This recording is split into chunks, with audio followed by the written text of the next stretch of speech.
What's up, everyone? Welcome to a brand new episode of a show I like to call Reasons to Live.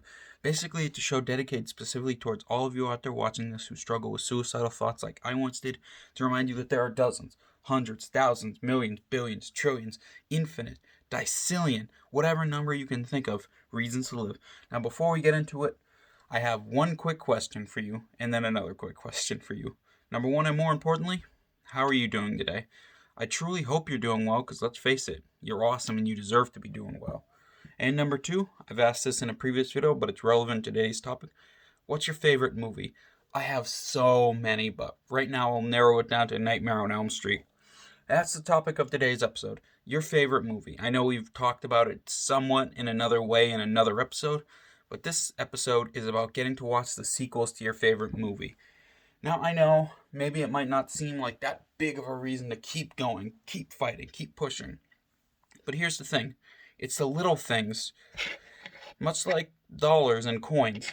It's the little things that make up the money, or in our case, life, with tons of great reasons why you should stay. I just dropped my money. Why you should stay. It's the same thing. And you can easily apply that principle to that of a movie.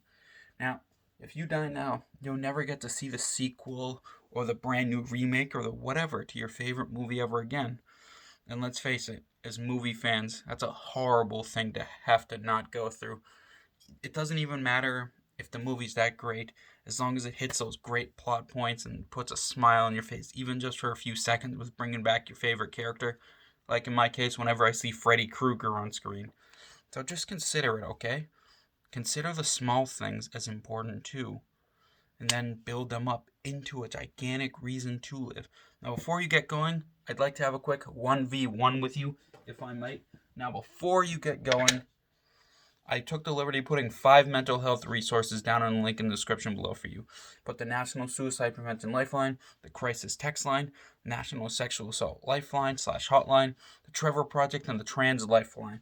Now, I know calling in something like this can be a very, very daunting and intimidating thing that can be very, very scary. Trust me, I know what it feels like. So, here's what I did for you. First link in the description below will take you to an article by BuzzFeed News that explains what happens when you call the National Suicide Prevention Lifeline or text the Crisis Text Line. And it does a really, really great job of explaining the ins and outs of the process. So I really recommend giving it a watch. No, giving it a read. I apologize. When you're done watching this, because it can help you. And if that's not enough, I've also, on top of putting their numbers, put their web pages so you can check out their FAQ pages or things along those lines. See what happens, see what they're about before you call in. I believe in you. I know you can do this. My name is Matthew Gonzalez. Thank you so much for watching, but more importantly, I hope you were able to get something useful from my ramblings today. And remember, there's always a reason to smile.